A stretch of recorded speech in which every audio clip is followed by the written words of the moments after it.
Hi, welcome to New Issues, where we change the format of the show every month. I'm Dane Pace, Colin Karkosh. David Robles. and today we're going to discuss the new format and the future of things, and explain why we've been gone and taking 2-month breaks between each episode a little bit.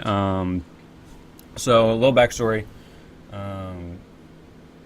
Colin and I and David all were in the military at one point. When we were doing the show, we were all doing it at Colin's apartment. He got out well before any of us did. You can see by his facial hair. I was going to say, hence the beard. It's pretty great. And the mane, but he's been out for a hot minute. I was living with Colin for a while. David came to the ship that we were working on about a year ago? 2 years? It's almost a year now. It's been about a year. No, it has been a year. Yeah. Anniversary. Yay! Well, the ship we were on decommissioned, and when a ship decommissions, all the crew has to get scattered somewhere. So I got sent to Key West, and David got sent to San Diego. As we were discussing earlier, I think he had the better of the deal because I'm closer to Cuba than Walmart. I have to travel like 110 miles at 45 miles per hour to get to a Walmart, and I can just drive 50 knots for 90 miles due south to Cuba. So that explains the absence, because we've been moving and getting situated. Finally I got me a place, and I have it set up in a decent way, and we can start moving forward on ideas. You can obviously see we have a new format. You can see us finally. We've revealed ourselves. Yes. The great mystery has ended. Finally been unmasked. We should have worn masks. Oh, fuck, I have 2 masks here. Actually, no. Oh, well. But you'll slowly see the production value of this to go up as we're dedicating a little bit more time into it. Speaking of time, because when I left the ship, I went to shore. I have a very set schedule. I won't be gone for any reason. If I'm gone, I'm probably visiting Colin. Colin, being a student, he's, well, in place. And David, he went to a ship. So he has a schedule that's tentative, always. It's a mystery even to me. And you navigate it. But that's kind of idea of what we're going to do for a while. We'll do this. We're going to change it from like just having the big new issues thing on the bottom. In fact, throughout this, you'll see that we'll cut to images of what we're talking about. It's in the gap. Double check my schedule here. Yeah. What's new with y'all?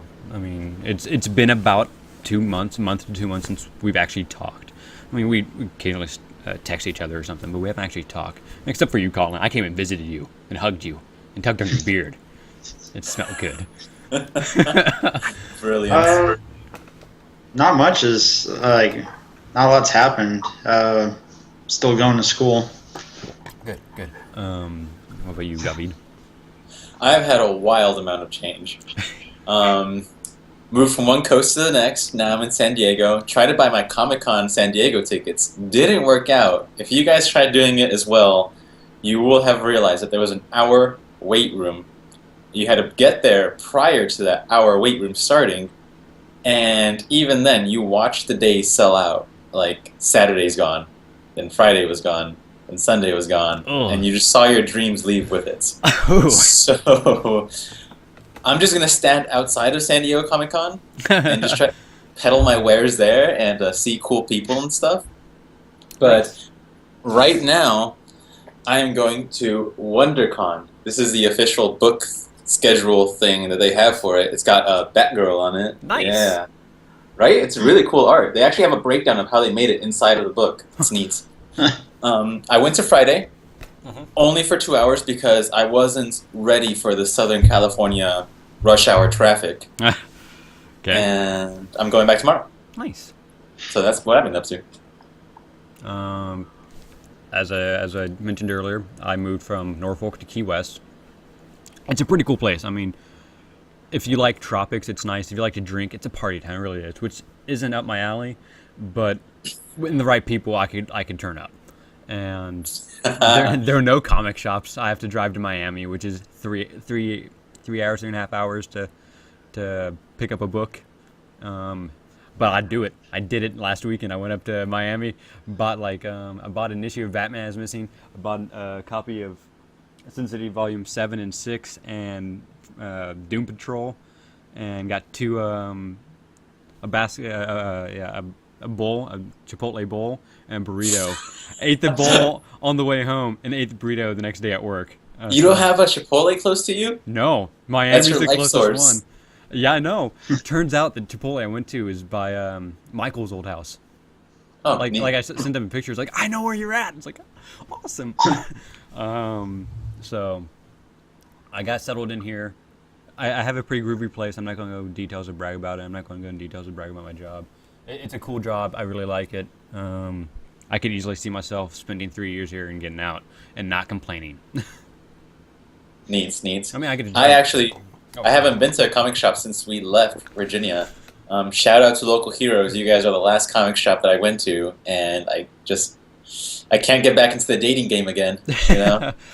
Well, I visited 2 Ys in Miami because I happened to show up on a Sunday, and the shops close at 5 o'clock on Sundays apparently, and so I had to make my stops quick. The first stop was all right. The second shop is much like the bigger trilogy in Norfolk.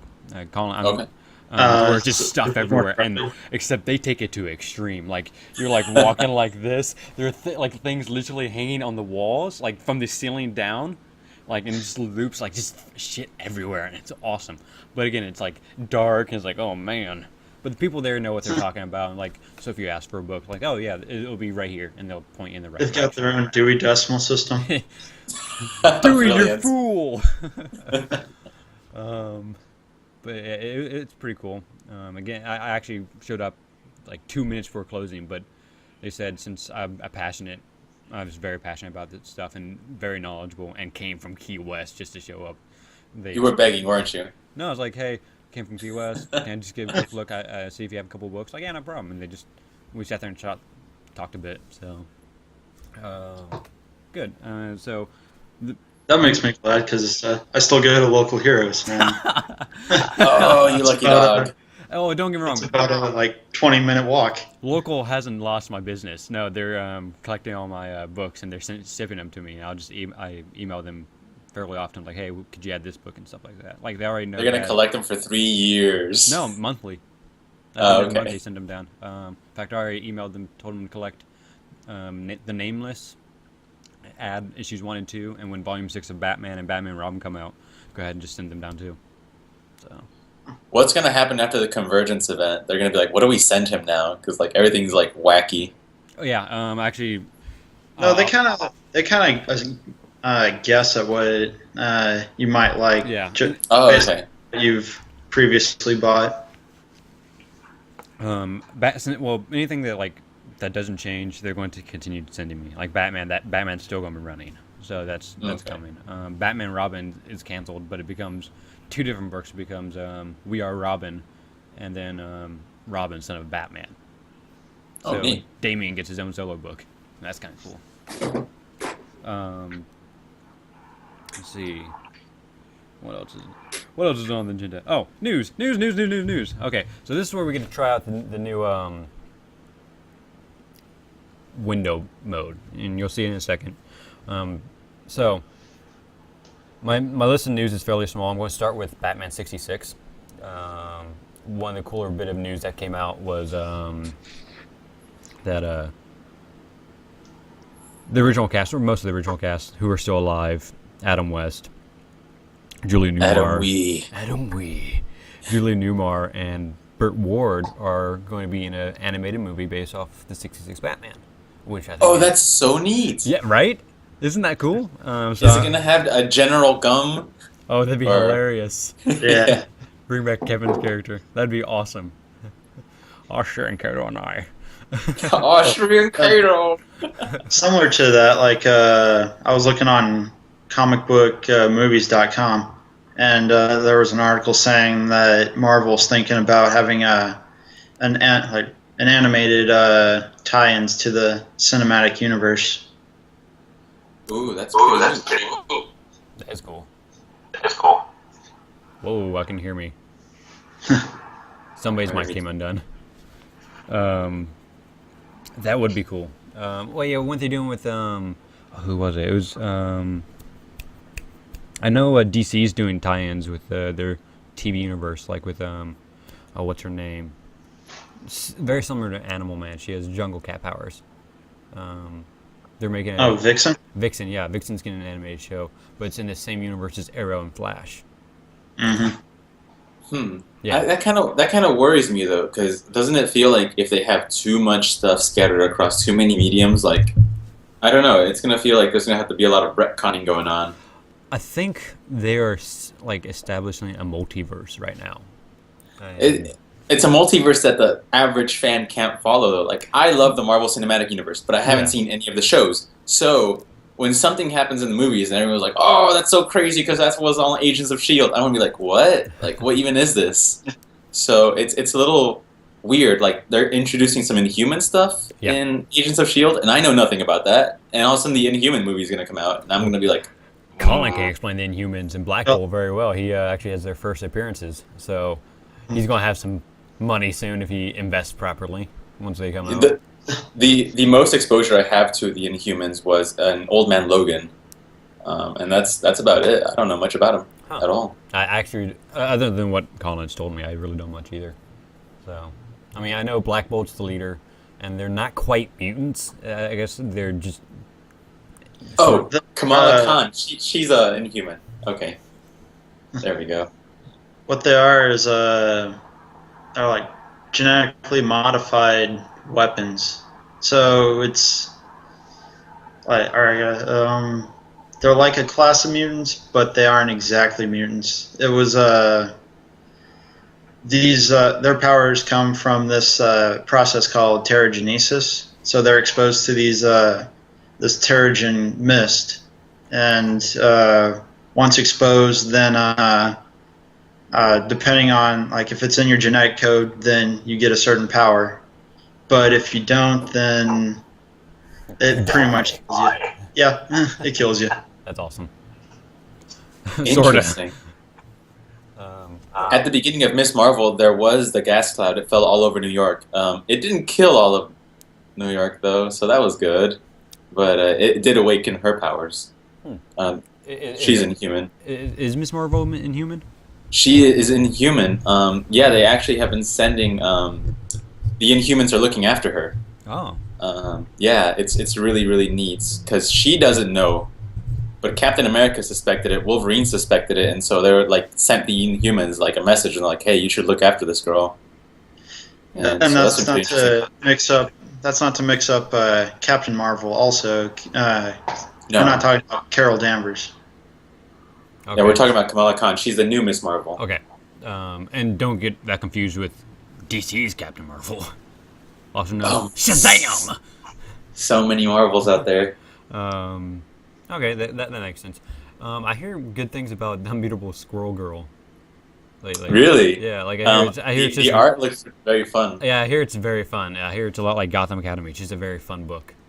Mm-hmm. I haven't really looked too much into it though, but I can see good things coming from it. Ironically enough, I was watching Watch Mojo, and they had a thing about worst superpowers, and hers was number one.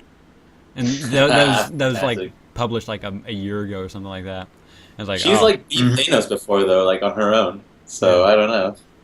She is unbeatable. I guess that's her power. That's a sweet power. Yeah. But apparently, just like control squirrels or have the ability to command them. Apparently, a running gag in the book is that she tucks her tail into her pants and makes her look like she has a big ass, and she purposely like she enjoys how big it makes her butt. Brilliant! Wow, I wasn't sure like how self-aware this comic was gonna be. I mean, but like I said, I haven't read it, so I don't know anything. Reminds me to grab this. Yeah, a little off topic right there, but fuck it, that's a good discussion. So Spider-Man, while we were gone, DC got the rights back to Spider-Man. Huge Not news. DC, but Marvel, sorry. Huge. Yeah. Huge That would be huger news. Marvel got the rights back to Spider-Man for the cinematic universe, and he's they say he's going to be in as early as Civil War. Some people, there have been like rumors like, oh, he might appear in the new Avengers. I don't think that's going to happen, but early as the Civil War, because now they have to rewrite him into it if they can. And actually, I think shooting already started for Civil War while like the whole Spider-Man discussions were going on. Yeah. Or shortly thereafter. So, you know, you have writing teams for this kind of stuff. You can't just rewrite a bunch of stuff and then send it to committees for approval, and like it's complicated. Yeah, and I think they will. I'm fairly confident they're going to have him in Civil War, because everyone wants him in Civil War because of two reasons. One, they finally got him back. One, they finally got him back. Two, that's one of the closest movies in production, so I guess 3 reasons. And 3, the Iron Spidey. Everyone wants to see that shit. It's going to be weird, though, because it's going to be the first time we see him in the Marvel Cinematic Universe, and he's going to put on this new costume, so it's going to, like, very quickly be, like, changing up the status quo. And see, that's also one reason why I don't think, like, I hope he's going to be in it, but that right there, the fact that he does have such a big part to play, the fact that that will be his first movie, makes it really strange that he has such a big sway in things. I think that they might do the whole some time has passed since the last movie kind of thing. And they'll say, like, oh, these new heroes have risen since then. Spider-Man will probably be one of them. Yeah. And they don't need to retell us his origin, because we already know it. Well, Please don't say it. Spider-Man's origin's like Batman's origin.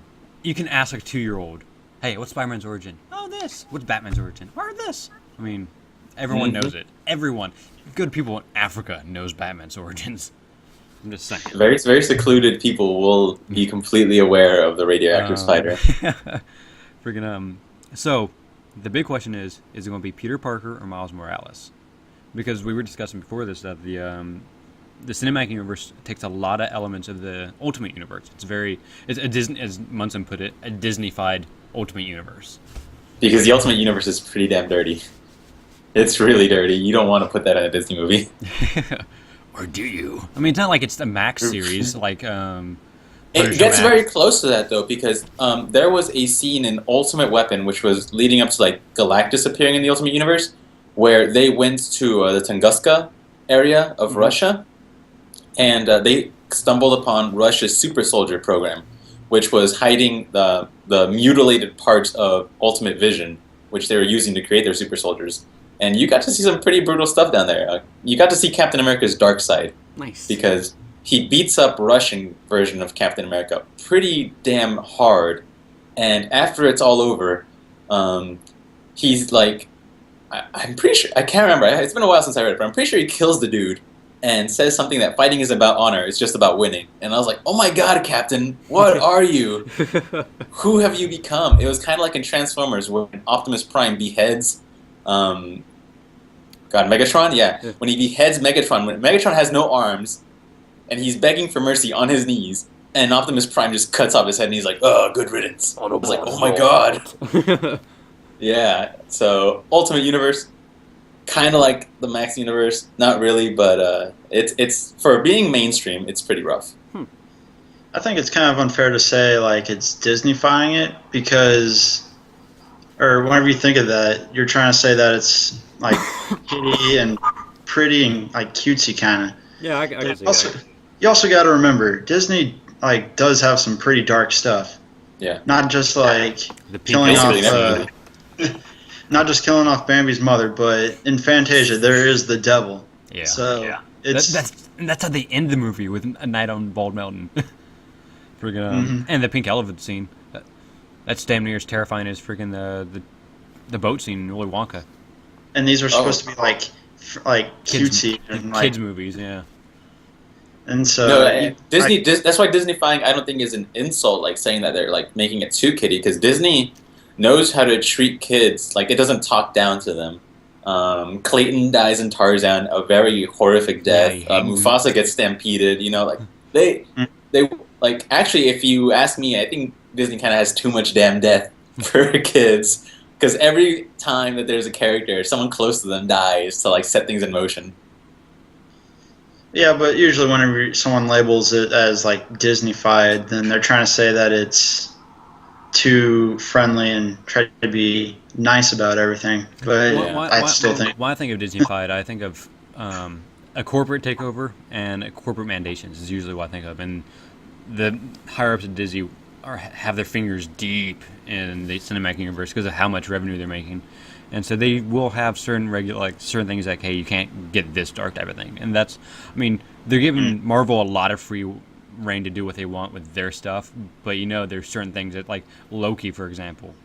Loki's so profitable. Yo, like I think that the only thing that they won't allow is like much killing of characters, but I think they've given Marvel plenty of freedom. You know what? That's actually my only issue with the Marvel universe. Death doesn't mean anything in the cinematic universe. Death doesn't happen. Yeah, it doesn't happen. It's always a fake out. So when someone dies, like, oh, he's coming back. No, I think I know. I saw that video that you're talking about, and or the way I look at it is, you never actually know that they die. It's Loki never actually died. It's part of his whole character is it was a trick.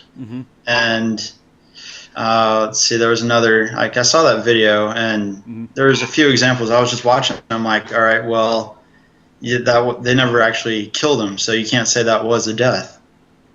Yeah, exactly. They lead you on to believe that they died, like Nick Fury. I mean, very strongly, like he died. He's a spy, though. He's the spy. Yeah. But yeah, no one actually has died in the Marvel universe. I think when their contracts are about to expire and the actor's like, you know what, I don't want to do this anymore, if they have one movie left, that could be it. That could be where they kill a character. And it would be great. Like, if Chris Evans, please don't do this, but if Chris Evans ever said, I don't want to be Captain America anymore, that would be it. Like, that's where you can kill him. And boom, death of Captain America. Nah, like, because if you also think about it, and another like long series would be James Bond, where it's played by multiple actors. That hasn't happened yet, though, except for like Rhodey. Like, it hasn't happened yet in the Ultimate Universe. They could set a new status quo, just like they did with making separate character movies and then combining them. They could change things. Yeah, I did happen with Hulk. I don't really count the Hulk as much, though. Yeah, because he's never had. Lou Ferrigno's the only consistent actor. Yeah, pretty much. But even in the cinematic universe, you have Edward Norton in the Incredible Hulk, and then Mark Ruffalo in the Avengers. Yes, but now Mark Ruffalo is the Hulk. Like, Ed Norton didn't know what he was getting into when he signed up for that, but Mark Ruffalo will be the Hulk from now on. Yeah, Edward Norton was. It was a shaky platform in the beginning when the Marvel Universe was first starting, but now that they've really like found their grounds, I feel like they have something different. That they could use. I agree. With what? Everything. Tell my wife I said hello. Well, to think that started out with casting, like just talking about Spider-Man. The whole universe. Yeah. Friggin'. Oh, but if I don't mean to like butt back in with Spider-Man. It's also, we as fans don't know exactly what the story's going to be. They do have the subtitle for Captain America where it's Civil War, but it's not going to be a direct adaptation of the Civil War storyline. And so where it all really depends on who's writing it, and so they could put either Peter Parker or Miles Morales. If at all. Yeah. I think that decision's beyond them, the writers. It's corporate. Yeah, I honestly agree. I think that will be a corporate mandate, like, because if they do Miles Morales, they will have to do a new origin story because his story is different. If they do go with Peter Parker, everyone knows it, and so like we just hop into it. Miles Morales' origin story is only different though because it needs Peter Parker to happen. Because Miles Morales was following the legacy of Peter Parker. Yeah. That's the only difference in their origin story. Because aside from that, like they both get bit by a spider from the same place.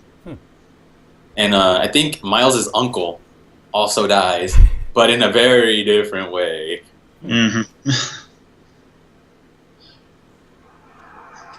That's all I have for that topic. That's. I think we've actually beat that one down. I don't think we haven't got that passionate, like, and like that debative about something before. I think that's the first time we've really been like, no, I think this. Like, No, I'm holding back, man. I'm holding back a lot. that's the first time became a pundit. Yeah. So, rumors are I'm going to leave that started with the rumors. The next Wolverine movie will be Hugh Jackman's last. All right. So the question has came up: who would you have replace Hugh Jackman? Obviously, everyone likes him, even though everyone at first like, man, he's too big for it. But I think I agree. He's like he's perfect for it. Doesn't someone call him Runt? He's like 6'5". Yeah. Who would you have replace him? And how do you feel about him leaving? Okay, Dane, answer this first, and then call in, and then I'll go. All right. I have no answer. I mean, Weak. well, here's what it comes down to. I think he's great. I wouldn't want to see him leave. But if he's done with it, even though he said he would love to play it forever, if he's done with it, he's done with it, and which sucks a lot. A good replacement would have to be somebody you wouldn't see coming, like a Heath Ledger type. Like, oh, this guy. So, as a replacement, that's a tough question. You two better be thinking of yours right now. Yeah, you came up with this. You gotta participate. Oh, I'm working. You know, on the it. facial hair is so iconic that if you put it on anyone, it kind of works. Like Yeah. so many cosplayers have completely different facial structures, Yeah. but if they grow their hair, it works. Right, it does. It does really come down to the beard and the hair, well, which I'd like to comment on the Wolverine. I really liked his hair in that, like the short. The Wolverine? Yeah, the one that takes place in China or Japan. Oh, it is very short, isn't It's it? really short. I really liked it though. I also liked it in Days of Future Past. It's just the earlier stuff went longer. It looks kind of strange. Yeah.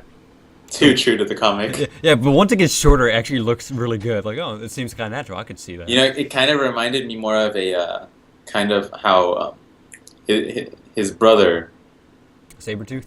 Sabretooth. It kind of reminded me of Sabretooth because Sabretooth has much shorter hair. Yeah. Friggin' apparently the idea is that his hair can stand on ends when threatened though too. Which which is a weird idea, but Very kind of feral. cool. Yeah, right? But a replacement? Ooh, that's such a hard question. Colin, do you have something? Because this guy's dying out here. I am. I'm dying, man. For replacement, I'd probably go with like a new actor, like an up and coming actor. Okay, so someone who we don't really have a history with. We could have some of that jumps platforms like Captain America did. Jason Momoa would be kind of cool. Ooh. He's big burly. He can grow a beard. Ooh. He's not Canadian, Neither is Hugh Jackman. He's Australian. But he's Australian, which is an English-speaking, not American person, which works. Man, I'm trying to think Right? of. That's a hard question. Speaking of Canadians, do you know Shania Twain's Canadian? I never knew that. No. Weird, It isn't is. it? She sings American country, but she's Canadian. Well, for my answer for who I'd want to replace Hugh Jackman, I'd already said this earlier. I'm going to refer back to my Marvel Cinematic Universe conversation. Kill him. Let him die. Hugh Jackman was Wolverine. Yeah. Wolverine has been beating that horse for every movie except for First Class. I think he deserves to be retired with all of the glory that he deserves. Mm-hmm. He should go out like a damn hero. Yeah, it's legit.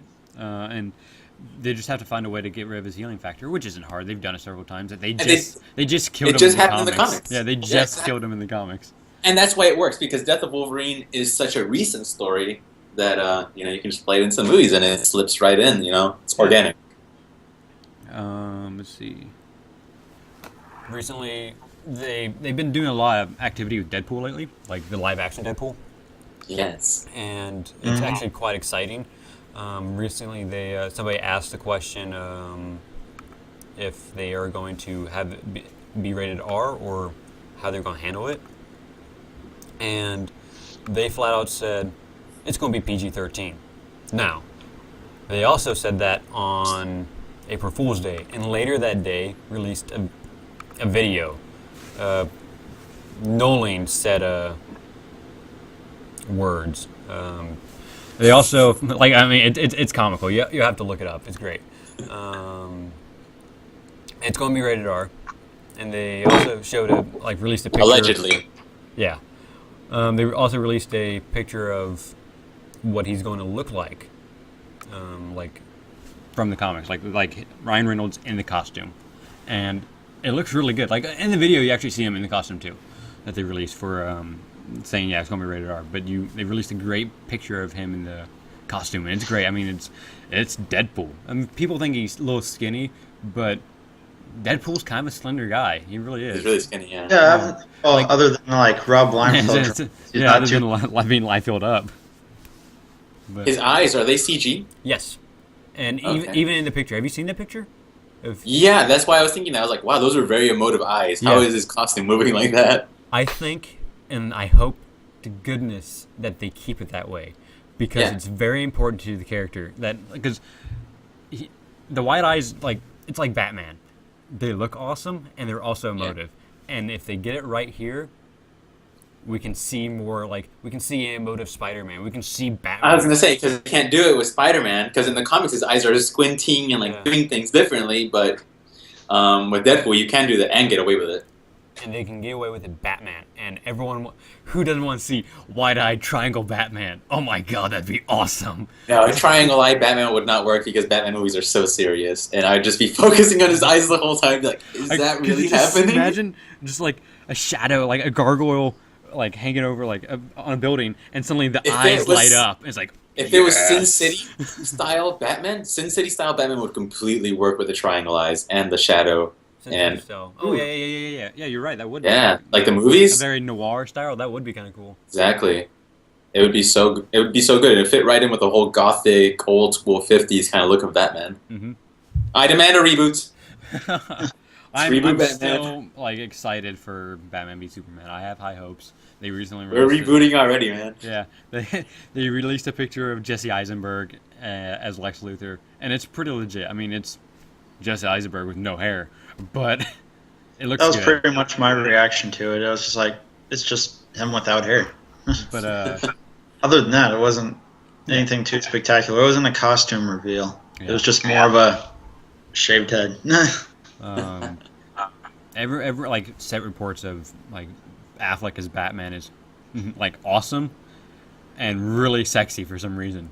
Amy Adams says it's really sexy. Right on. He is the Knight. Yeah. Well, speaking of Ben Affleck and stuff, other news. This is a sidebar, but because I'm a big Kevin Smith fan, Kevin Smith, and this is related. Kevin Smith announced that Mallrats 2 is being made, and he's been collecting up all of the original actors.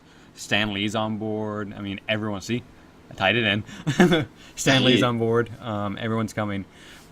The only one, he says he has 5 left, and I think Ben Affleck's gonna be one of them.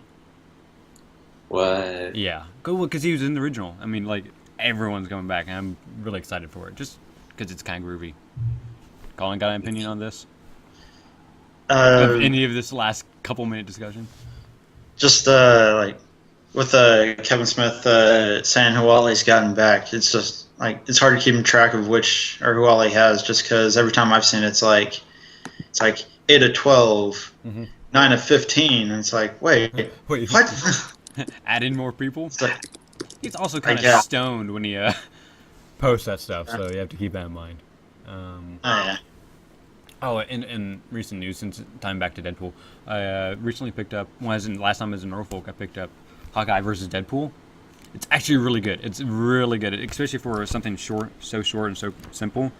I don't know who those are. I think it's Zalali Kamgani. I don't know, but the art's really good. The interaction between Kate Bishop and Deadpool is really, really good because it's perfect. It's very childlike, and the expressions are really done perfect, to the max.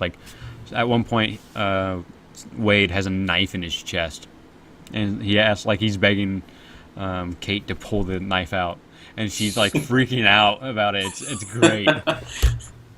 That is great. Kate would freak out. That reminds me, I was talking to Alex, and I came up with this concept. Once Marvel can actually get away from doing phases and just kind of do sort of like one-shot movies or just fun side projects. If they wanted to ever do a Hawkeye movie, I think the best. Like I was thinking, have like Edgar Wright direct a Hawkeye movie. Ooh, Well, he was supposed to perfect do director. he was supposed to do Ant-Man. No, he's better for Hawkeye. Better for Yeah, Hawkeye. yeah, for sure. I agree. He's better for Hawkeye, but he was supposed to do Ant-Man. And he was clashing heads with the higher ups, and that's why I he think dropped out. since he has more of a comedic style in movies, Hawkeye would be a good. It's If they fun. do Aja's Serious. Hawkeye, if they do Fraction and Aja's Hawkeye. And I think it'd be cool if they did that Hawkeye with the same actor, though, because it would be very juxtaposed, Oh yeah, completely contrasting. oh yeah, it'd be great. Yeah, and that's what I like about Fractions and Aja's Hawkeye. It's very because my first exposure was the movies and seeing him in the book, more down to earth, more mano a mano, like him when he's He's like, an everyman. Yeah. when him being him, just living his life. I found it really enjoyable, and they do so many cool creative things with that book anyway. Yeah. Did before- Is he still deaf? I think so, but yeah, because actually he's deaf in this, so yeah. What is that? Hawkeye, Focus. yeah, he's deaf in it, and they actually in it they poke fun at the in the first issue they actually poke fun of the way some of the pages and actually there's a sign language page, like the layouts and stuff of Is it not Aja stuff though? yeah, like it's not Aja's, it's someone else's, but they poke fun at the Aja stuff. It's great. That's good. That is good. There's a page with a dog kind of investigating something. Deadpool's like, wait, what's going on right now? Yeah, here it is. Like, he's all confused and shit. What the hell's going on? I mean, there's nice little subtle nods and jokes that tipped in the right direction. Brilliant. Yeah. What the hell's going on? This is taking forever. Or waiting for the dog to solve the crime. I don't understand what's happening. He's just freaking the fuck out. It's great. Dude, completely self-aware. So, as for other news, on April Fool's, which is why I cannot accept this as real news yet, it was announced that Japan's going to be making another Godzilla movie. And they got a director, I can't say his first name because I know I'll butcher it, but his last name's Ano. And he is the creator of Neon Genesis Evangelion, Okay. which is like a completely like a classic staple of anime. Yeah.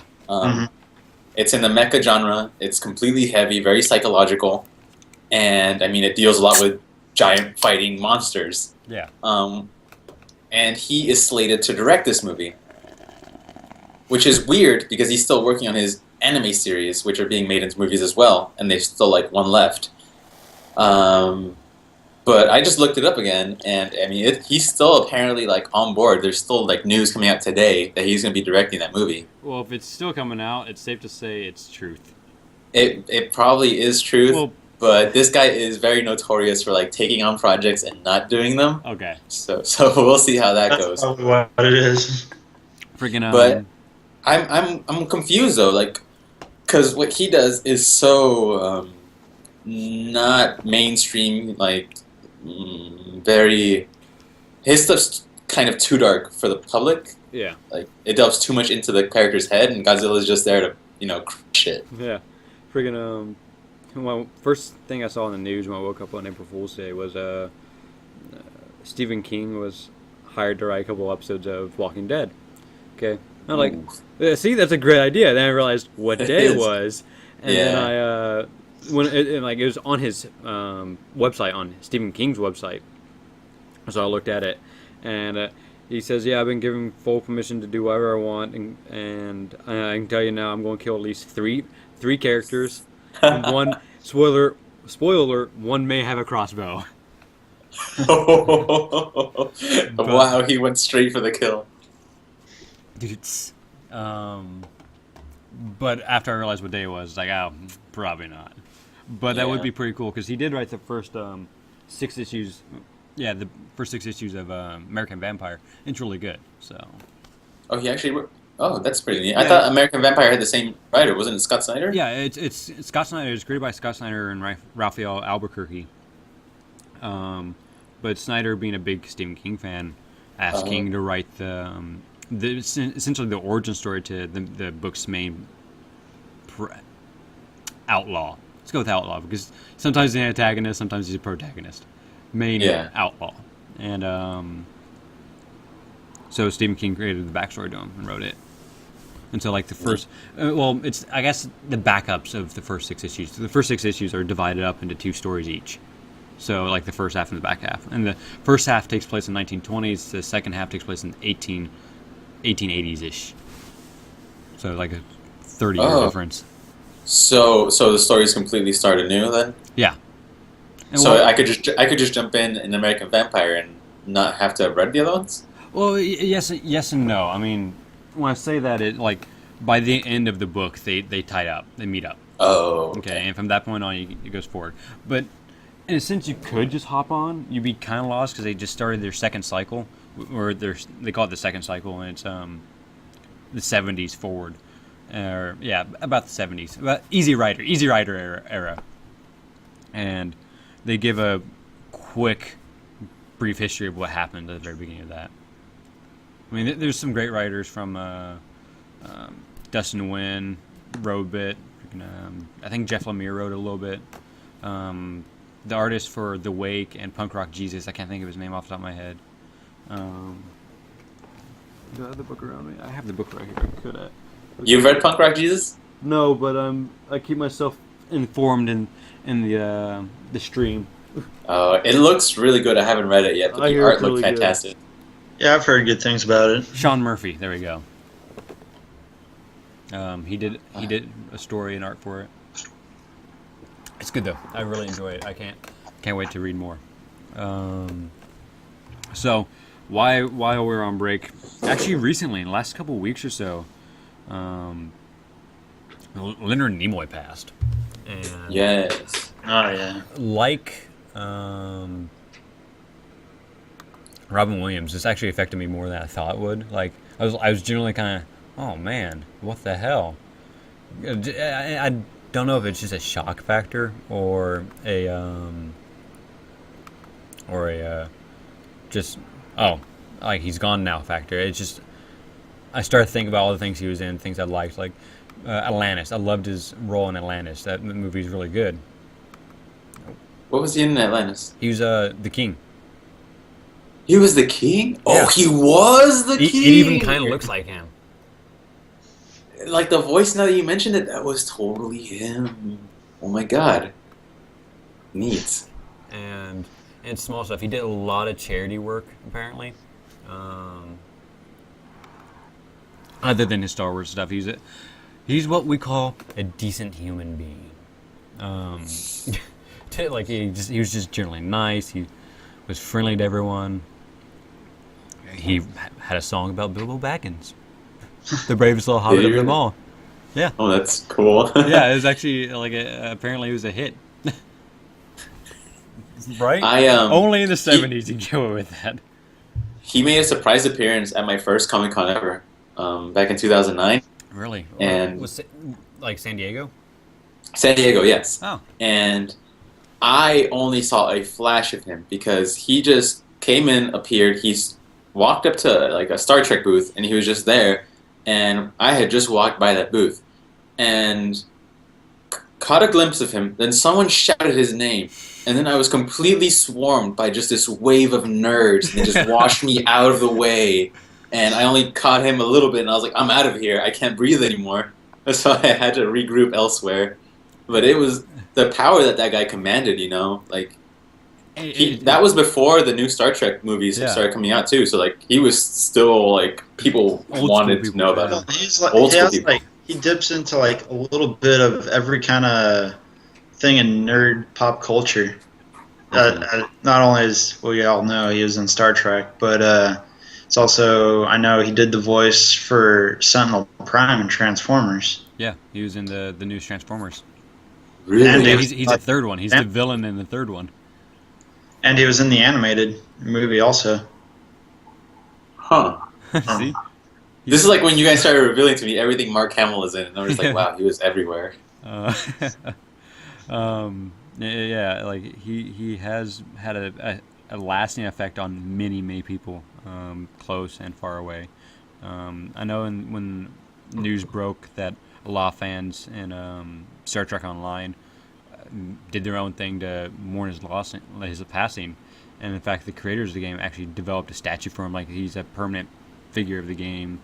Um, it seems, from what I understand, things I've been reading, the guy started actually living more, like he became more and more like Spock, very not outgoing, but a good source of philosophy on how to live and how to treat people as he aged.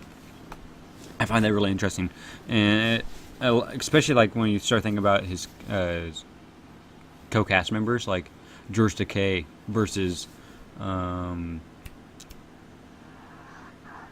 Kirk. I can't think of his name right now. Shatner versus Shatner. Shatner and Takei did not get along at all. They hated each other for years. And I think to this day they still don't get along. But Nimoy and Takei had no problems with each other, great times with each other. And if you look at what Takei does on his off time, he does a lot of charity stuff. He does a lot of raising support to LGBT stuff. And I think it's great that they're using their their celebrity to impact people, and not a way that Bono does. Because you mentioned Bono, most people are like, "Oh, fucking Bono, this motherfucker," and this guy's literally just spending millions to let people know, like, "Hey, this stuff's going on all around the world." And everyone hates him for it, but you got George Takei who's doing the same thing, and everyone loves him. George Takei is more friendly. Yeah. He's humble. Like whenever He's not aggressive about it. Yeah. Yeah, when I met him, it was just like, well, first I was kind of starstruck. You never know what to say. Yeah. But I was just like he was so polite, and I just shook his hand and got a picture with him. Neat. Oh my. But that reminded me, like you were saying for Comic-Con when you had to like wait for the tickets. The comic store that I went to when I met George was they had like a 4-hour window of like the meet and greet, and then so we got in line, like we got there at the beat, like when it started, and the line, as you can imagine, was like winding throughout the store, went out the door, around the store, and then it started. I was like, oh my god. Yeah, but then so as me and my brother, when we met him, like we got inside the building, and it was like an hour down to like an hour left, and that's when the staff came around saying, "Hey, George Takei, he knows that he's not going to be able to meet everyone within the hour limit, so he's willing to stay and meet everyone." That's legit. So yeah. So it wasn't like it ended at 4 and he was going to just like from there just like pack up and sorry everyone. Yeah. And that's incredible too, because that's after he like already met all the people that wrapped around the store that were in front of you. Mm-hmm. Like, and that's a lot of damn people. Like by that point you'd think like he's like hungry and tired and just wants to sit down and go home. And, he'd been sitting all day. Well, he wants to stand up and then sit down. Yeah. I was by no means the last person in line. The line kept going, and I think it was probably still growing as like the line got longer. Oh no! But yeah, it speaks well of his character. Mm-hmm. Back to Mr. Nimoy's death. I actually felt very weird about it in that. Yeah. I don't know if you guys ever noticed the little like the trending news thing on Facebook. Yeah. It just like informs on random things. Well, I saw a day or two prior to his death that he had been rushed to the hospital in there, and I was like, oh no, like, I mean, I hope he'll be okay, but like, that's very bizarre news. And for a brief second, I was like, what if he dies from this? And that ended up being it. Like, I saw when he went to the hospital. And you know, like Happy to. it's a very like I think there have been studies on it, like of kids who like think that someone might die and like it just haunts them forever. Mm-hmm. And like that's kind of how I felt. I was like, oh no, what if he passes away from this? And he did pass away from it. And I was like, oh my god, what have I done?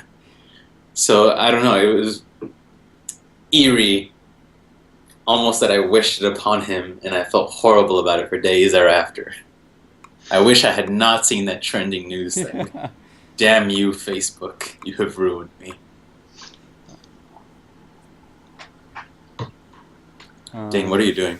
Well, I was looking up the quote because I didn't want to mess it up, and the quote is a great quote, and it's it's in Star Trek 2, I think. Star Trek 2 when he dies, and it's what he says to essentially his eulogy.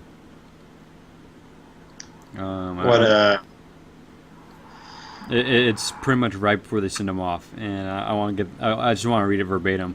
So I'm quickly looking it up because I just thought about it. To paraphrase it, it's of all the souls I've met, his was the most human. Oh. And that alone is a really good quote, and the fact that he was just generally a good person, and he will be missed. Mm-hmm. Onwards to something less depressing.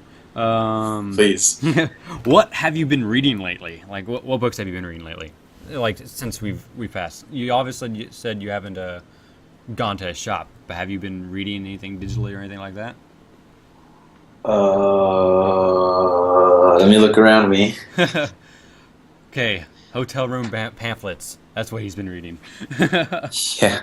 All right. Well, ahead things I can think that I've been reading is I do actually follow up on the latest issues of The Walking Dead, and I'm enjoying that. It's kind of unfortunately, I think, is they've added a whole lot of characters, and it's a really big group. Mm-hmm. So they kind of have to focus a little bit on here for one issue, and then go away for this other group, focus on them for an issue, then another issue, and then all the way back to the first one. So yeah, it's kind of like Game of Thrones, just spreading the story out so much. Yeah, the pacing is really slowed down. And other than that, there's a new event going on in Marvel that is a crossover between Guardians of the Galaxy and all new X-Men. Really?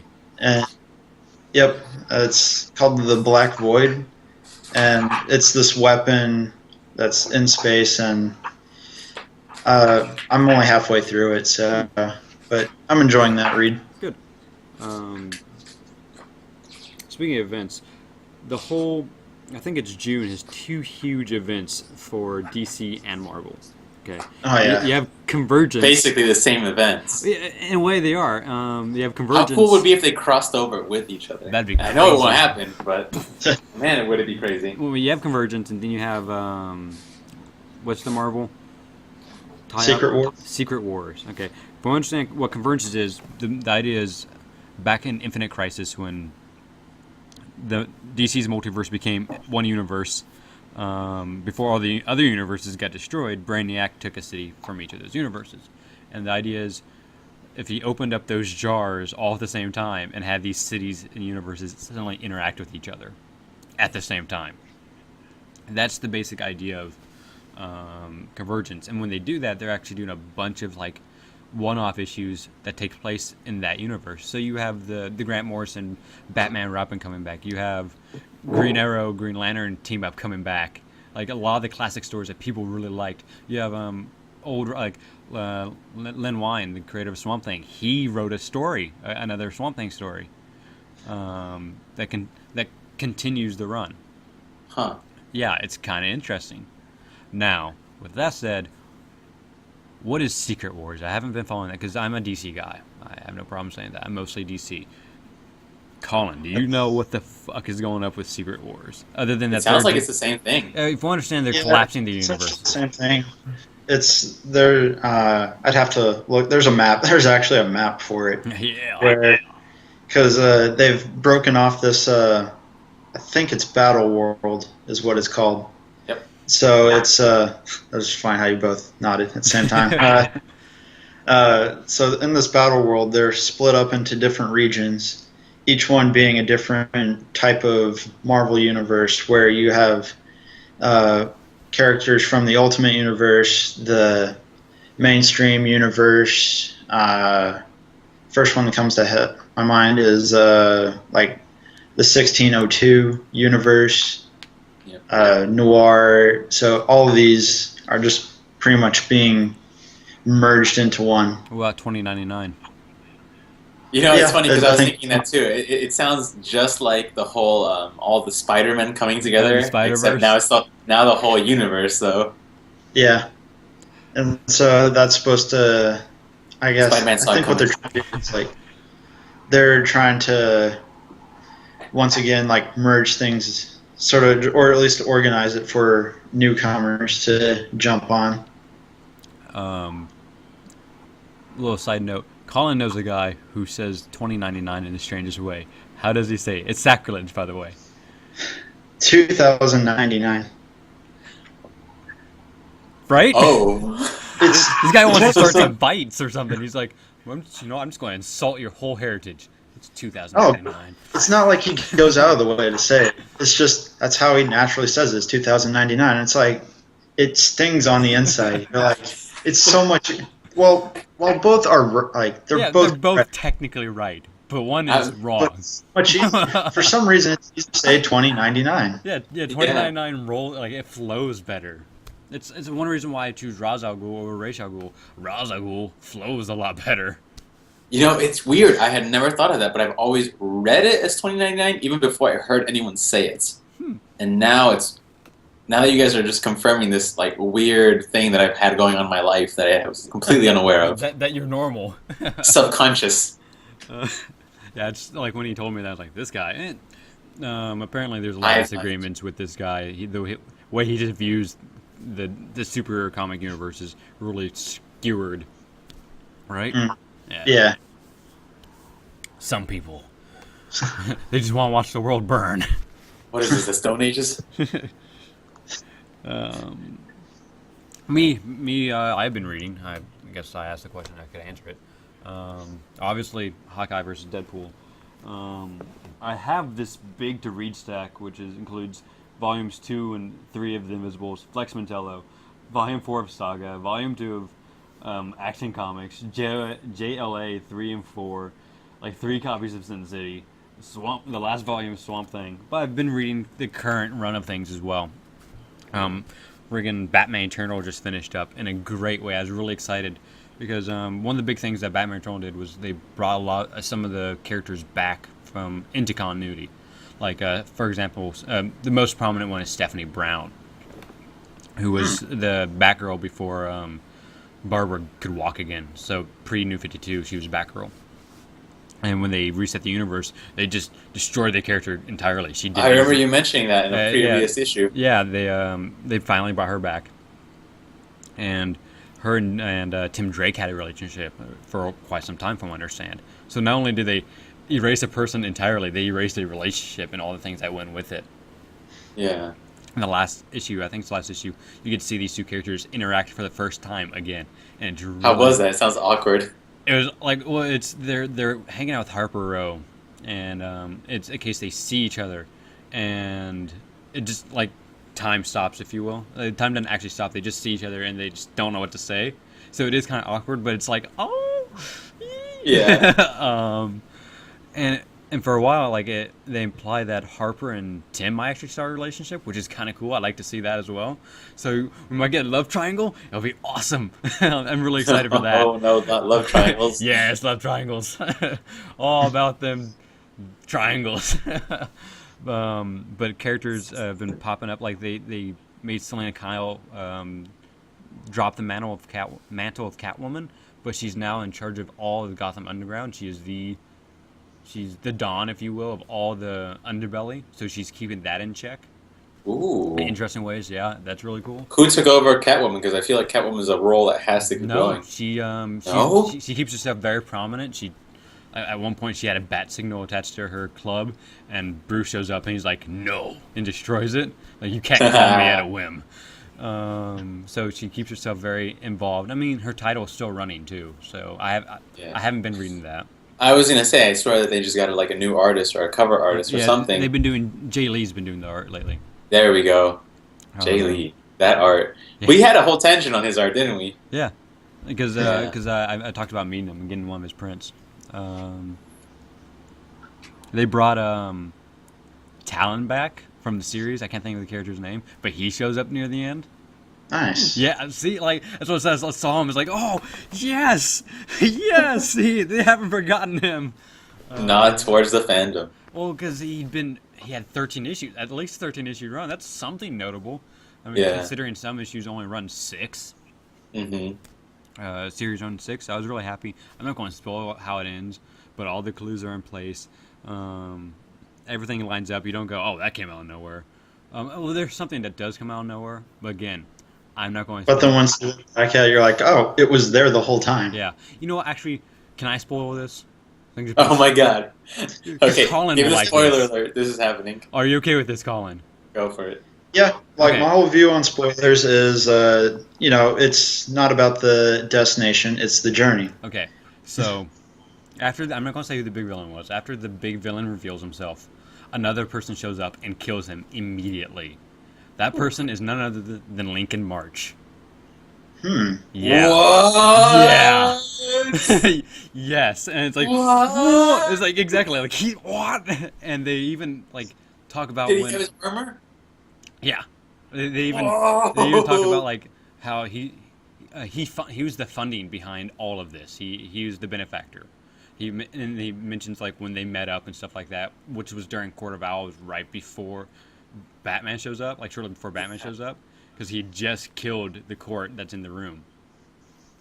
And just got all their That's money. right. I remember that. Oh, Yeah. Oh, this is all connected. Yeah, it's awesome. Like, I'm telling you, Colin, once it all comes out, it's a long read. It's 52 issues. And, Yeah. And varying artists and writers, so some things don't flow as it should, but it's good. Like, when you get to the ending, you're just like, yes, because Hush, you see all of Batman's villains. Everyone shows up at one point or another. The obscure ones. Like, it opens up with Falcone.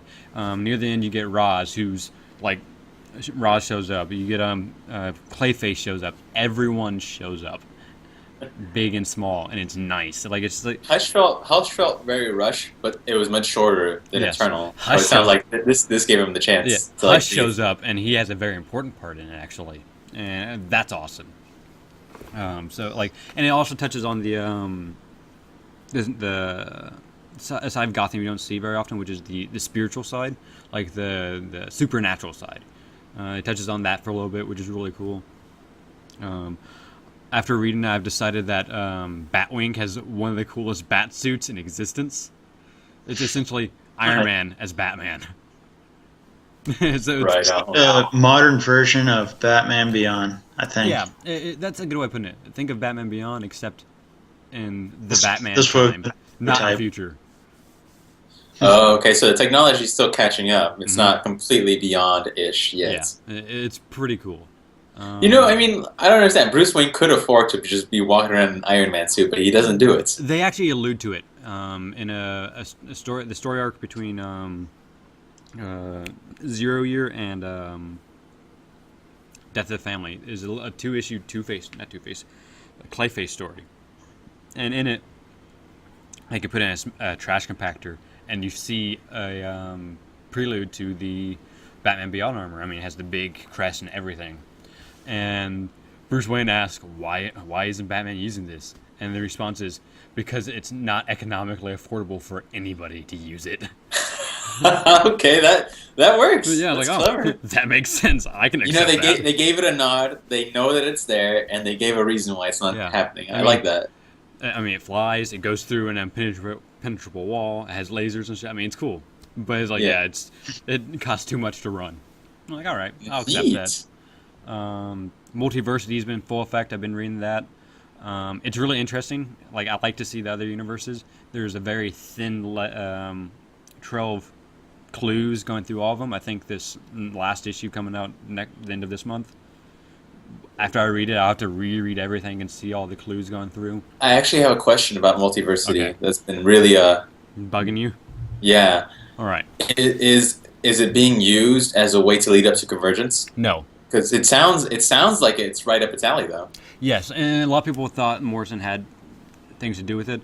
I could see him having some like kind of minor inputs, but they are two standalone stories. Okay. And so when convergence happens, is multiversity going to stop? Well, Convergence started last week or this week, Oh. and Multiversity. Well, okay. When it climaxes, is multiversity going to stop? Yes, because it's only an 8-issue run. Yeah, it's a short, like a mini series. Okay, so convergence will affect. Yeah. Okay, it's his sort of multiverse kind as of. well. I mean, we'll see.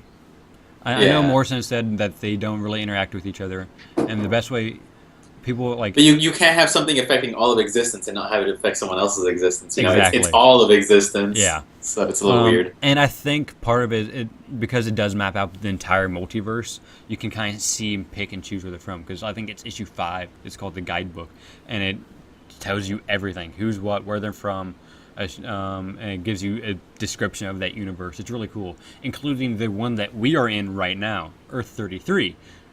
Yeah, it gets meta, as Morrison knows. It's really cool in that aspect, and it's described as by himself as it's sort of a sequel to Final Crisis, but it's a lot more condensed, and it's not near as convoluted.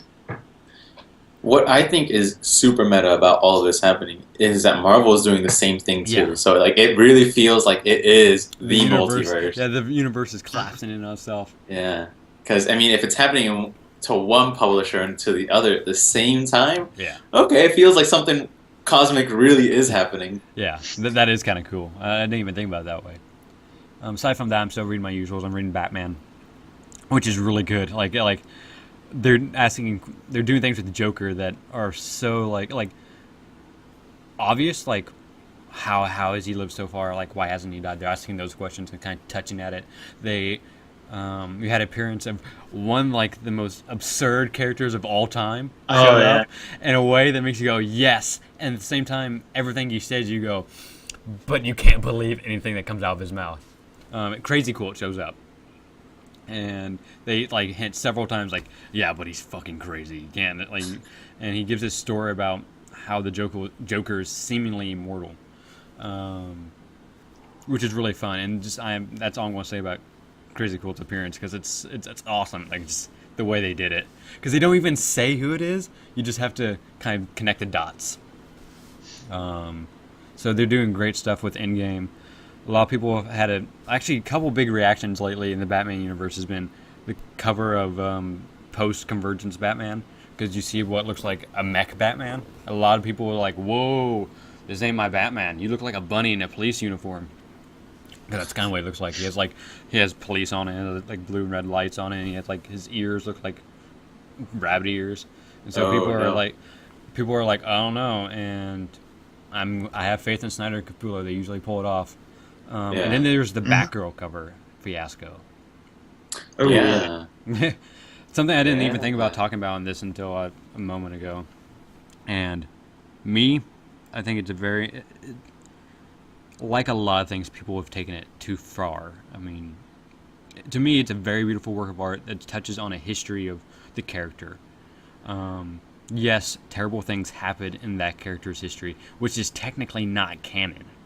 People forget that story is an Elseworld story for the most part, and especially I don't think that has to do much with how like it looks really fucking creepy. It's it's the fact that it does look creepy, and there's an implied and a lot of it's because it's implied, an implied assault of some sort. Like most people would go with a sexual assault because of her face, because she has this look of sheer terror and she's crying a little bit. Yeah. I've seen a Photoshop of it where they just change her face a little bit, and it changes the picture entirely. What did they do to her face? They just made her like angry. That's all they did. They just made her angry, and it changed the image. That would change everything. How crazy is that? Like she's upset, like she can't, like she's stuck in this position. Yeah. But I think by her being more vulnerable, I think it's a more powerful image, and I think it's more important because it's more true. Because she does have a lot of baggage when it comes to that specific incident that she does think about a lot, especially when it comes to the Joker, because of how like they crippled Barbara Gordon for nearly 20 years. Mm-hmm. Like I think it's 12, 15 years, something like that. And the character was an awesome character as Oracle, which I believe they're bringing that character Oracle back for Convergence, so you could see Barbara's and Dick's relationship when she's still paralyzed. But what they did when they made her paralyzed, they made her a strong character for not only women but those with disabilities, because she was essential. Like they could not function without Barbara Gordon as Oracle in the Batman universe until recently, because she was what Alfred is right now, the person getting all the information and sending them places like, hey, this is happening here. She was doing all that. She was supply like logistics just like the whole time for the Batman universe. And it's great. It shows that even with a disability, she can overcome everything and still be freaking great at it. Yeah. And that was one of the biggest complaints about people had about Barbara being Batgirl again, because they took away that. And I think that touching on that subject is important to the character's history. I really do. And that's why I really liked that cover. I'm upset that Albuquerque pulled it, but DC sticks by their artist, which I'm very happy that they did. I mean, they didn't do like, no, fuck, that's what we're doing anyway. The artist himself said, you know what, I don't think we should do this. There's been a big backlash. My biggest beef with the cover was it just didn't fit the direction. Yeah, and that was another thing that was brought up. It didn't fit the direction. I mean, if you look at the current Batgirl Endgame #1, because it's a completely different style. Yeah, look at her. Look at her right there. Well, she's like animated, artist. Fluid, and moving. Yeah, it's the same artist. It's just a lot lighter, and it fits the story. And Batgirl's fairly lighthearted, from what I understand these days. I haven't read any, but I hear that's like getting David Lynch to direct an episode of Adventure Time. Like it would be great, but damn, it'd be weird. Yeah. Any comments, Colin? No, you guys touched on all of them. Like, I don't want to try to sound like a broken recorder, just saying exact same things. But it's a very dark image for a cover for a book that's, or at least the artwork inside it is a lot lighter and brighter colors and a happier. Well, I imagine it's a happier tone because I haven't been reading Batgirl, but it's one of those things where you shouldn't judge that book by its cover because if you're judging it by that, it's a very it's a horrific image, but it's a powerful horrific image. And the thing that bugged me the most about it, and I think this is what does actually bug me the most about it, is the fact that it's a variant. The fact that that was not the actual cover, that was an optional that you could get. That's what bugs me the most. I've heard a lot of arguments saying that variants do matter a lot, though. So I mean, I can see where people are upset, but it's controversial. It's definitely controversial. Yeah, and you know what? Let's not beat a deaf horse in the mouth, right? A gift horse in the mouth. I mean, it's great art, probably bad timing. I hope they do release it for something else, though. I really do. I really want to hold a copy of it, maybe a wall print or something, because it's a beautiful image. It is good art. It's very well done. But the subject matter, and the timing and just the place where it was at. Yeah, I think it's all because of timing and stuff. It happens. The next thing I have on my list here is talking about Arrow and Flash, which I really like what they've been doing with the show. I think we can go over it briefly. It's talking about Arrow and Flash. They're two different animals entirely, which is nice. That take place in the same universe. That the fact that the way they're handling things is really nice. I like the fact that the Flash is. You can almost smell how it's rooted into the comics. It's amazing how well they stick to the root instead of as opposed to Arrow, which I love Arrow. They're dealing with one of my favorite characters of all time right now in Arrow.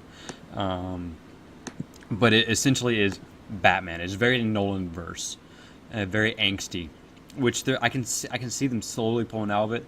They've acknowledged kind of mysticism in it by saying we have Lazarus pits. They do actually have a Lazarus pit. They show it in action. It's really nice. It's really cool. And so I hope they start going towards the comics and bring them up lighthearted. Most recently, the most recent episode of Flash, Mark Hamill reprised a character that he's played twice. The Trickster, which is really what's fun about this is he reprised the character as the Trickster in a weird way because they showed images from his first appearance in the original Flash show and say that it was 20 years ago, which is about right, 20 years ago, 2025. They make a couple allusions to it, which almost goes with the idea of multiverse theory, which I believe that they are going to a multiverse when it comes to the DC universe. I think that's what the Justice League movie is going to be. I think it's going to be a multiverse type problem. So they can that'd be too fast, though. Too sudden. That or Darkseid. I think they're going to go with Darkseid. Ooh, Darkseid. Yep, that works. But then they go, so we got Thanos and the Avengers, and then you got Darkseid. I mean, the two cosmic Hitlers. So. And they look so similar, too. Yeah, they do. Because they're both made by Jack Kirby. Oh, of course. Well, the whole New God stuff was supposed to be for Marvel. But there's a falling out between Marvel and Jack Kirby, so he jumped ships. And that's when he developed his whole New Gods universe. Oh. Look at that. I know some comic history. Yeah. So that's my theories. I really do like The Flash. I'm excited to see Gorilla Grodd coming up. I'm really excited to see how because they're dealing with time travel right now. And they just showed Barry... They just taught Barry how to phase through objects, which is and the way they describe it is he starts vibrating his atoms to the same molecular level as frequency as air, and so he can just pass through things. Whoa! Which is really cool. And you see a Reverse Flash do something which I've always thought would be very, very painful. He phases into somebody and just grabs their heart. Yeah, and just vibrates. Fatality. It's brutal. Yeah, it was brutal. So when they phase fast enough, or when they vibrate fast enough to become like air, can they fly? Well, the Flash can already kind of fly because he runs up vertical sides of buildings and stuff like that. I mean, yeah, but I mean like that would be like. Well, they describe it as becoming like air, not necessarily becoming air. I mean, he's also gotten to the point where he's gone back in time. And encountered himself. Ooh. Yeah.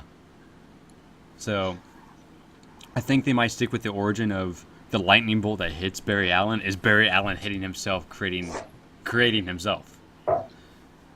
Yeah. I don't think they'll go that deep. No, I don't think. But they might do it so that it is the Reverse Flash that is that lightning bolt that hits him. Or he's manipulating it. Yeah. Oh, but then one thing I've kind of seen people's reaction to is not only was it a Mark Hamill sort of alluding to, or not alluding, referencing Star Wars. Oh, yeah, that was great. When he says, "I am your father," where some people think that might be canon, but I think it might just be the trickster. It's going to be another trick. So he's going to just play on his emotions. Yeah, that's what it was. I think he was trying to manipulate the kid to do his bidding, and the best way to do it is by making him want to emotionally grabbing onto him. And yes, that was a great homage. It was when right when they were setting it up, I was getting this Joker grin I get, and it's yes, do it. Do it! And it's yeah, they did it! They did the thing! I was so happy that they did it too. I was finally. I'm so excited to see him as Luke again. So, but yeah, he played the character great. I mean, he's very over the top, very trickster, but it was perfect.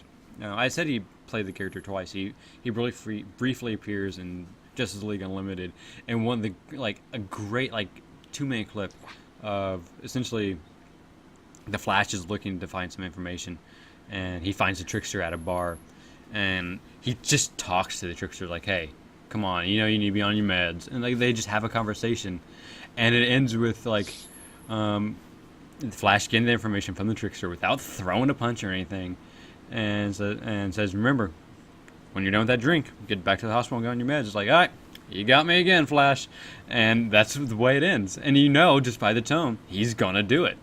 And it's really, yeah, it's great. That's different. It is. It's like great. it. I'll send you the link one like after this. It's great. Like first time I saw it, I was like, God damn it, Justice League! You do like seriously. The Timverse Justice League is so good at everything it does. Like, and it's just small character interactions I really like. They do kind of do that. They do that in the Flash because whenever they first like fully establish that the Rogues are this group, yeah, they do. Barry's like talking to Captain Cold, and he says, or they're coming to this like compromise, and like they're both, or Captain Cold says, "I'm not gonna move. Like I want to stay in Central City, and I like doing this. This is like it's what he's good at." And Barry's saying, "Just stop."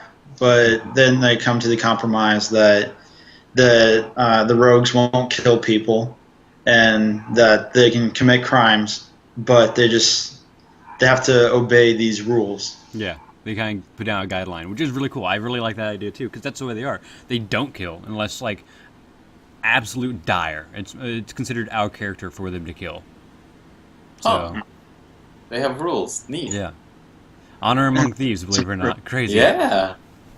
But so yeah, and the fact that Barry's like, I won't kill you, and you can't kill me. Like, and the fact that they accept that no matter what he does, they won't stay in jail. That's why I think it's really interesting. Like, they'll find a way out. Yeah. Barry knows this already. Like, yeah, you'll find a way out.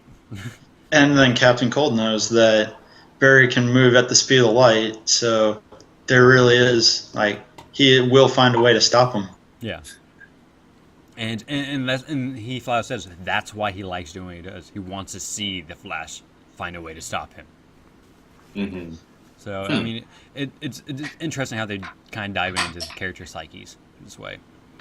Again, it's sticking very true to the comics. I really like it. I don't even read the Flash, but it makes you want to read the Flash. Yeah, I haven't read The Flash, but it sounds like they're very authentic to it, because I knew that they changed a lot of stuff with Arrow, just because I can see, just from the promotional posters, that he's not the same dude that's in the comic. Yeah. But this sounds like the same Flash that's in the comic. Yeah. And it's great. Friggin', crap, I forgot what I was going to say. I had something there.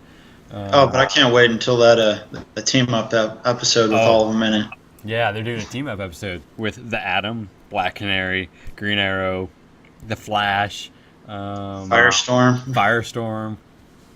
and man, it's gonna be great. And they did it. They're doing another series, a spinoff series, which is a team-up series, a mini Justice League. I think they're going to go with the Justice Society. That's what I think they're going to do.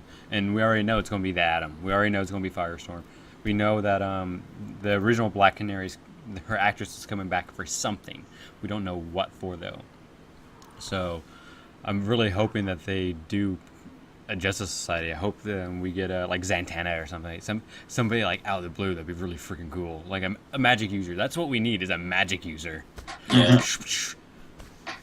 I just saw this post that someone put on Facebook, just like you have to like defeat a bloodlusted Superman. What is your team? And I was like, all the magic users. Like, what are you asking me this for? yeah. Zatanna. Yeah, exactly. She spits hot fire. Superman's little-known weakness is magic, so... Yeah. What else do you need? Boom. Dr. Fate. I was gonna say, if I can go multi-dimensional, I'm gonna get Doctor Strange in there, too. Yeah. Sorcerer Supreme. And Goku. He's not magic, but I have magic user, so it's good. Yeah, I can just use Goku to wear him down. Yeah. A lot. I think we've actually been talking this. I think it's the longest episode we've done. Period. I think because I don't know how long we're going. I think this is probably damn near 2 hours. Considering we've been recording for 3 hours and 30 minutes. Really? Well, I don't know if we've been recording for that long, but we've been on this chat for Okay. that. I would say probably almost 2 hours, just judging the fact that it's almost midnight here. And I know Yeah. Colin has. Oh wait, tomorrow's Sunday. It's Easter. You definitely don't have school. I know I have work tomorrow, but I don't sleep anyway. We all know this. Excellent. So I think I can't think of a good way to segue into closing this return episode up, but other than want to hear your thoughts, please subscribe. I know there's going to be a button somewhere around here eventually. Spread the word. Spread the word, indeed. Hunt us down on Facebook or something, or I mean, we say our names. It won't be hard to find us. I'm pretty sure there's one Colin Karkosh spelt that way in the universe. I'm pointing at the screen. I'm actually pointing at his name on my screen. So think of me pointing through my own little box here and into his Whoa! box. Like it's coming right at me. I'm pretty sure. I know I'm one of very few. Like I'm like the only Dane Apace in the universe. Maybe two others, but so we're pretty easy to find. I know Colin's on Twitter. I've been thinking about joining up just so I can send hate to celebrities, say really mean things to them because I can. Yeah. Twitter sounds great just because I want to follow my favorite comic artists. Right? And Yeah. they're always on there. That's the only. There we go. I meant to talk about this. You talked about going to. You didn't say why you couldn't actually do the con stuff at WonderCon. You're there for a reason, and tell them about the book you're writing. This is where you get to shine, because Colin, I don't think you've heard much about his book he's writing. No. Okay. I thought we were going to wrap up, and I was going to have to save this for another episode. But, No. Okay. Fucking spill the beans. Drop the bass. Dropping the base. So on Facebook, they were saying how you can find them, but chances are you can't find me because there's actually a lot of David Robles out there. I've been looking for me. I can't find me. But yeah, you actually my were comic, really hard to get hold of. My comic has a Facebook. You can't read it off of that, but the comic is it's called Aquila's Crook. I just recently changed the name. What? But you can find it on Facebook as just Aquila Comic. Aquila's a little complicated to spell. It's Aaqilah. But so the reason I changed the name Pace is I changed the artifact that is the main MacGuffin of the story. Okay. From a sword to a crook. Swords are very overdone in fantasy. Okay. Crook has a really neat biblical kind of tie to it. You know, shepherds carry on their staff. And because you talked about how, like, you mentioned pyramids and stuff like that, it kind of makes sense. Like, I think of the Egyptian gods Exactly. and the pharaohs with their crook. Okay, that makes sense. There's a very North African kind of feel to it, very Middle Eastern.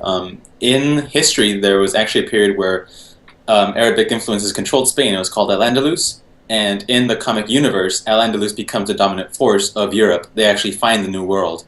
And history changes from that point on. It's still, you still have the United States. It's just, different. Everyone speaks Spanish. Everything has a very Middle Eastern feel. And so now we get into the meat and potatoes of the story. The premise of the story is there are these kids who discover an artifact that they know is going to cause the end of the world soon. The only way that they can stop the end of the world is by performing a ritual to repower this artifact, the crook, the MacGuffin. And it's old magic, though. It's like primordial gods kind of thing. And to do this, it has a price to be paid. The price is they must sacrifice 600 innocent people. So in order to save the world, they must kill a lot of people. And it's a very heavy take on morality, whether you would be willing to become a monster to be a hero. And I actually shared this premise with a lot of people while I was over at the Comic-Con at this creator connection, other writers. And so they would pitch me their stuff, and I would tell them what I had in mind for my story. And there was actually one person who was he was offended by this premise. Really? He told me it was too much. he said people read things to escape from the world, and what I had just done was created something even worse than what the world already was. And I was like, oh my god. And he, like, I saw him after the thing, and like he talked to me about it again. And he's like, yeah, you know, it's really interesting. I haven't been able to stop thinking about it, but just makes me feel dirty inside. And I was like, well, some people are into that, you know. See, And he said it made him think. Yeah, And so that's that piques his interest. yeah, that's the most powerful thing you can do. It offends him. That already means he has his interest because he'll want at least a respectable person and a creator. If it offends him, he'll at least figure out why it offends him. And he'll look into it, at least read a bit of it. it touched on something, and I'm glad that it did. Yeah, which is great. Like when we were deployed together, I would he'd be working on it on his off time, the little off time we had. Yeah. Little off time we had. And I was sort of his editor at the time. I'd come in and look at it. I mean, I didn't have much to say because it was fine. It's mostly layout stuff that I'd mentioned on what to change. Timing. I changed the beginning of it. Actually, I'd like you to read it later on. So, dude, you know me. I have nothing better to do. You know, when we close this off, I'll tell you exactly what I do at Key West out here. It's ridiculous, but yeah, I'd love to go look at it. And what I saw of it back then is a very thick, intricate story, and it is, but it isn't at the same time. There's a lot going on in the background of the story, but it follows. Does it still follow the two characters? Yes. Good. Okay. So it follows these two characters, and when I saw it, you were like 20 issues in, I think, if that.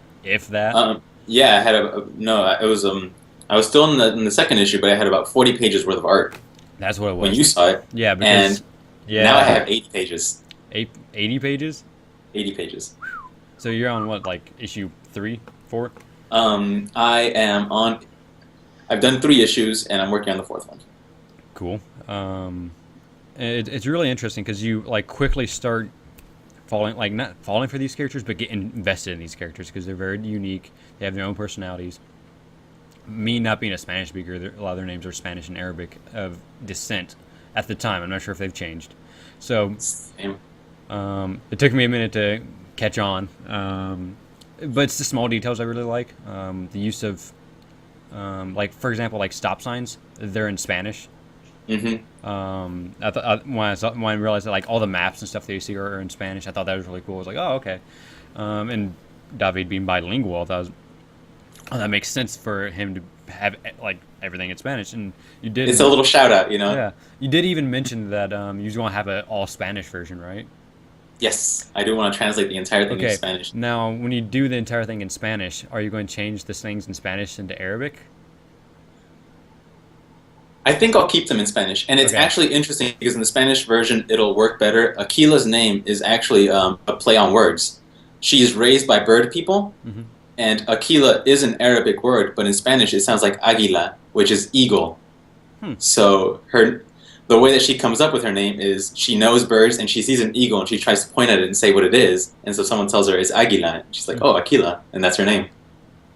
See, that's awesome. Like that reminds me of like that issue when you find her backstory or that segment.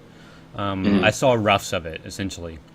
Yes, it's about like 8 or 10 pages worth of just silent panels. Yeah, and it's really good. Like it's really good. Like also because it was just lines and roughs and didn't have all the colors and details. At first, it's hard to follow, but once you realize what was going on, it was great. It's a great use of the medium silently, like without a single bit of dialogue, because you could easily follow it. Like, oh, this is happening, this is happening. Oh no, this is happening. Oh fuck. I mean, yeah, that's the exact order too. Right? I mean, there's even I feel like it's a little nod towards V for Vendetta near the shaving of the head. Yeah. There's that scene, and it plays off very heavily as it should. Like, oh man, it should just hit the fan. And it's really good. I really like. You'll have to check it out, Colin. You'll dig it, and I really can't wait to see. I can't wait to actually read it anymore. Ooh, let's post links to this thing below. Yes. Below. Yeah. Yes. When I upload this, I'll post links on Facebook, stuff like that, so you can get some people trickling in. Yes. I really. But okay. Aquila's Blade. So I gave the 2 sentence pitch on it. Yeah, what is the that 2 sentence pitch? No, that was it. I mean, Oh. like, and that worked out so well for me because there were a lot of writers at this conference that didn't have pitches. But mine is, teenagers find this thing, it's going to destroy the world. They have to do a bad thing to save the world.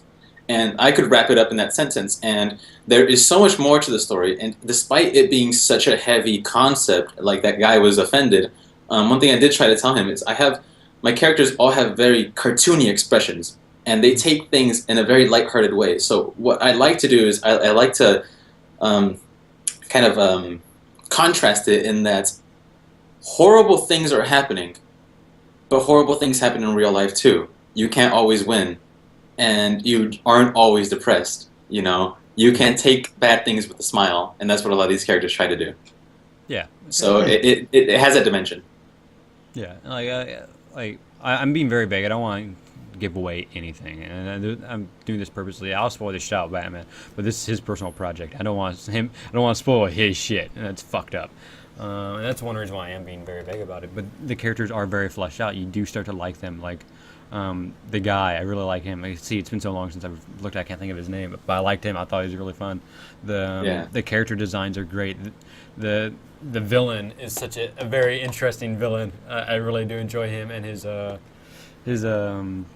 Lolitas. Well, they're not Lolitas anymore, but his women are awesome. He's think of Xerxes in 300, and that's a lot of what he is. All right. Yeah, this sounds like I want to get a few copies of this. You will like it. I mean, it's right up it really is up our alley. And it starts off very it's going to become very big. I mean, I already said how world shaking it's going to be. The world's going to die if they don't do this. But when it starts off, it's very post-apocalyptic, like gang feuds. Like they're fighting for water. And they're trying to get bullets, and you don't see how big it's going to become, but you get to follow them from the ground up, and you'll see how surprised they are when they see what the stakes are. All right. Yes. I can't say it's very Walking Dead because you don't just kill people off. What it is, you have these characters passing through a bad time. And you know what? The best way, there's a great scene, and it reminds me of Terminator. It's the flashback scene when Michael Biehn is remembering what it was like in the future, and when he's holding the picture of Sarah Connor, and you see the people kind of starving, wounded, and run down. It's kind of like that. You have that feel to it as these people going through, these characters going through time. You see that what they see. That's what it is. You see what they see and the things they have to go through just to get what they need. And I feel like, I know you don't read Walking Dead, and I don't know if you watch it, but you can almost kind of feel that vibe, how sometimes they just have to do something that's it's morally ambiguous, and that's why I like it. Yes. It's you can't win. You can't win. It's a damned if you do, damned if you don't. Yeah, it's the lesser of two evil type choices they have to make. Mm-hmm. Yep. So I mean, I don't want to ramble on about my comic, but Aquila, look it up on Facebook. You can see the progress of it as it goes. I post up more than at least 3 times a week, just the art, and I have actually been posting up the story so far too, so you can follow it chronologically. Nice. Yeah. I really ought to pay attention to that page. I feel like an ass for not doing so. Hey, it's all right. It's beginning, and you were there at the beginning, so feel good. Honestly, I loved going through your notebook. Because Thoughts of a madman. Well, what it was, I didn't realize how much I enjoyed it until I went and looked at, I watched a documentary about Grant Morrison. I told you I can somehow fish him into any conversation, and there's a documentary about him. And then at one point they're at his house and he's going through his notebooks, and he actually he picks up a notebook and you just see once I'm done with this book, I don't ever look at it again, and I'll turn to a page, and I have no idea what I'm thinking here. And you actually see the beginnings of multiversity is what it is. You being multiversity. This came out in 2011. I mean, you see the idea. I'm a huge fan of watching things evolve, like our project stuff like that. One of my biggest passions is Half-Life 2. I loved what it was and what it became. I want to know how it became that. Things that were dropped, things that were changed. I'm a huge fan of that. For reasons unknown, just design changes and the evolution of the design of something. That's one reason why I love commentary tracks. I love watching special features on things because it's so interesting to me. And being here at the very beginning, it is, and this is going to sound crazy coming from me, but he says it's the diary of a madman, but I think it's honestly somebody who knows what he's doing, somebody who knows what he wants, and a way to get to it, and he's working that out. I mean, it's everything from pacing things. It's amazing just to look at this little diary of things, and to me, that's the work of a professional and a genius at hand. Oh, whoa!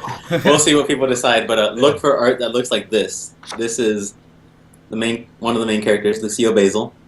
That's the dude that you're going to be looking for. He's beast. But I really can't wait to see more of this. Have you thought about doing a Kickstarter or anything like that? I mean, I know you have to put some of your own money to start Kickstarter, but when the time comes, it's all going to go down. Okay. I'm thinking, how much is a graphic novel? Like 5 issues, 6 issues? It depends. I mean, sometimes really. like Arkham Asylum, like a trade, like a short trade. Okay. Arkham Asylum is a graphic novel, and it's one issue. It's just one complete story. Then you got something like The Walking Dead does, depending on which size, but they have smaller ones which are 6 issues, and then they have what they call their books, which are the 12 issues. Mm-hmm. And so, but like I know DC typically does 6 issues, 6 maybe. I'm thinking about 6 issues, and then I'll start the Kickstarter. I mean, like at one point, Colin and I had it. Like, believe it or not, I still have ideas doing this number in here. Want to do a comic? I mean, just because we're fans of this genre, we want to do something with it. Morrison himself says, "Hey, if you want to write comics, write fucking comics. There's the only way you can get good at it is by doing it." Yeah, that's true. I spent so many years just planning, but until it started happening, so many things reveal themselves to you. You're just like, oh my god, I never even thought of this. Yeah, and the idea is, if like, especially with our Batman story, was to have almost a completed product and then take it to the headquarters like, here, this is what we have done. What do you think? And I think that's what Gerard Way did when he first met Grant Morrison. It was like, well, saw him. He was at DC's office, like, hey, this is what I have done, this is what I'd like to do. And I think that, honestly, to me, that's a better way of doing it. If you have most of your book, like 6 issues done already, like completed, and almost imprinted. You show them you're serious. Yeah. I mean, and that was the idea that Colin and I was going, like, well, if we have this much of the book done, or at least this much laid out, and like this much done, this much laid out, and this much planned, maybe someone will buy on to this idea. Mm-hmm. No, and it's like every time I've told people about it, they agree. It's a great concept, and then now it's just a question of whether or not one of these publishers will pick up on it. Yeah. I had a really weird idea. It says thinking about that story. Okay, so this ties back to something that's actually like right next to me. The Mask of Phantasm. Batman Mask of Phantasm. Okay. That movie is very serious up until one point. The Joker. The moment the Joker shows up, things get weird. Like, reality doesn't quite work right. And I was thinking, if I could write Batman, had any influence on a Batman story that had the Joker in it, I would want the paneling to be very strict, very organized, almost Watchmen-like, or Pax Americana. The 9 grid thing. A grid thing, something very sturdy. And the moment he shows up, the paneling shifts immediately, becomes chaotic, very more dynamic, more fluid. And I want to know what that kind of looks like as you're reading it, how big of a shock it is. Like, you got all this order, and suddenly chaos incarnate shows up, and it's so chaotic it affects reality. I know, that's meta thinking. Here, think of it this way. It's like, so no one would notice it either. Like Watchmen, and then because it's my favorite Batman story, but then goes like to Hush, because in that all the panels, well, they're not even. Then you have like little bubbles, isolated windows. So it'd be sort of like that. Yeah, it'd be a culture shock in the middle of the book. And I think if we did continue the Batman idea, that when he does show up, because we did plan on him showing up one point or another, because he is the Joker, he is the big villain. That is sort of what happens, because it goes like the idea of very strict structure, even with all the other villains, when it comes to like Scarecrow and stuff, it's still kind of a strict pattern. But once he shows up, everything shifts in a way that just slightly uncomfortable. You don't know, like something's wrong. You just don't know what it is quite yet. It's screaming at you in the face, but you don't Under your see skin. it. Yeah. Well, it's like Pax Americana. Everything is based around the number 8, and you don't even realize it until someone points out that each panel is like each page is 8 grids. Even at a point where a character it's going through time and he's kind of losing his mind, that goes from 4 to 8, like 8 to 16 to 36 panels, and then back to, and it goes from like chaos to order, like that. Huh. It's crazy. Like it is like 36 little tiny panels, like little tiny squares, and then it goes from like all like kind of crossing over, and then they become order again. It's really like it's something that's screaming at you in the face. You don't realize it, or it makes you your eyes do kind of a figure 8 in some pages. Like What? Yeah, like things that you don't think about until someone points it out. Like, you're right, I did do a figure 8 with my eyes. And so Yeah, I remember they're walking down a staircase. You start following it. You're like, all right, you read. I guess on the screen it would be go this way, and then instinctively it's a longer panel there. So you go down with it, and then lo and behold, they go back across. Longer panel. You go down with them because they're going down a staircase. Yeah. And you still follow it across. You're like instinctively. And then like instinctively you would, like I do. I go to the back at the very beginning and kind of re-examine everything, and when you complete that, you make a loop. Complete the 8. Yeah, you complete the loop, and it's weird, subtle things like that. And Morrison said, yeah, I purposely went for an Alan Moore type script when I wrote it. And he said, when I gave it to Frank Quietly, it was a stack like this, like just, and he was like, oh my god, what do I do with this? And he says, and normally his scripts are apparently fairly small, like pretty average. And have you ever seen an Alan Moore script? Massive. He even kind of writes pompous, like little factoids. It's like 2 pages, like will describe like a panel. Yeah, it's ridiculous. So it's stuff like that, like the idea of subtle manipulation of the mind. Yeah. Subliminal imaging. There you go. I feel like we were wrapping up, and then we got caught up in this stuff. Yeah. You know what? It's a good conversation, though. Yeah. So, with that said, he brings up a good point. We've been babbling for a while, but it's been a long time since we babbled, so I had a lot to get off my chest. It's been a month or two. Or it's been a while. It's been a while. Like it really has been a long time since I talked to David. I mean, I hung out with Colin a little bit, and I can't wait to fly back up and hang out with you again. So, with that said, who wants to close this up? I have an idea, but so going back to Leonard Nimoy, I think that sort of pay our respects. Also, it's a good way to close off this episode would be to, of course, live long and prosper. Ah, of course. Ooh, indeed.